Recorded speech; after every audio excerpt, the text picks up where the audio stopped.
waay dëkk boo xam ne dépasse sax pour nga lijjanti ko problème la da ngay génn solo masque sax ñu talal sa nën a ragi 9h jot ñu couvre-feu la waaye dëkk bi dafa metti waay lii ku ko waxul joxoñ ko. asalaamaaleykum góor gi comment tu vas na nga def. waaleykum salaam alhamdulilah boy. waa góor gi ñun ay scientifique lañu dañoo am liggéey bu am solo bu ñu doon liggéey boo xam ne moo ngi soog a pare nii voilà léegi dañoo soxla woon ñaari nit pour mun ko tester si ñoom quoi. ah yow su ma la déggee bu baax dangaa am looy testé bëgg ko testé si man. mais bien sûr. ok mais boy mën naa laaj benn affaire yow. tout ce que tu veux góor gi. boy lu tax testé woo ko sa baay. non du li nga foog góor gi c'est juste que affaire bi dañu ko war a tester si ñaari nit ku gàtt ak ku njool te yow ni ma la gisee nii gàttaan yooyu nga may ndural. eh boy xoolal sama waxee gàttaan ma téegal sa lu bon de waaye kii réewul. mais góor gi affaire bi c'est pas gratuit de ñaar ñu koy essayer dañu leen di jox ku nekk 5 millions. juróomi million boy 5 millions nga wax de boy bindal je suis partant testé ko ci man jox ma samay juróomi millions te dem. mais père est-ce que doo bàyyi ma testé ko ci sama baay comme ni ma ko waxee woon. non boy dama lay tooñ rek yow tamit bul ko testé sa baay maa ko gën a sawar de boy yaramu jeune laa yor je cours des kilomètres par jour. ok léegi comme que am nañu ku gàtt keneen ku njool la ñuy wër. mais boy tey nga maa jam ñaari test yëpp rek jox ma fukki millions yi. non góor gi keneen ki il faut mu njool c'est obligatoire.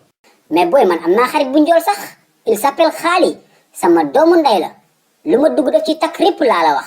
bul bouger may ma tuuti ma daw wooyu ko ne bougez pas mon scientifique teel samay juróomi millions j'arrive.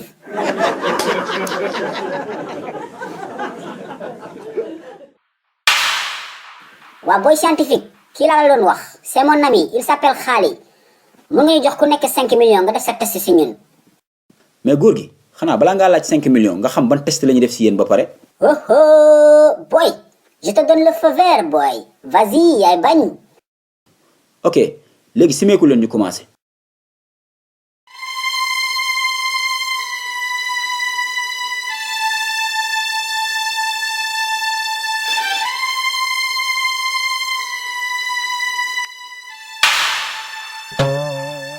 la gisul xoo li la nii pikiir.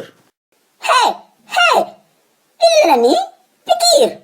mais bien sûr góor gi test coronavirus la. yéen ñaar la ñuy njëkk a vacciner fii ci Sénégal. ok pare ngeen kuy njëkk a ñëw qui va passer en premier. coronavirus. mais Xaali damay tëj sama buntu néeg bàyyi ma fi. booy defal nànk man xam naa la yow da ngaa baax dugalaatal piqûre bi ci sac bi ma am lu ma la expliquer. non duma ko dugal góor gi yow il faut ma vacciner la ba pare.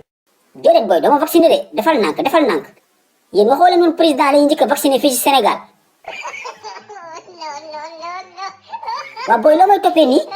waaye taxawal ma vacciner la nga jël say 5 millions moo gën. booy baax na xanaa moomatuma sama bopp nag waa ana droit de l'homme fii ci suñu réew. wooy waa kon bi génn leen ñoo ngi vacciner seen baay su luxu de. kii fu mu jëm taxawal yow. wooy vaccination criminelle chez moi.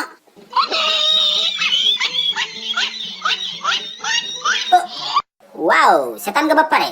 déet bul dem foo jëm capal fii bësal bouton bu xonk bi nga abonné bu ko defee vidéo bu bees bu njëkk a génn nga bokk si ñu ko njëkk a seetaan yow tamit.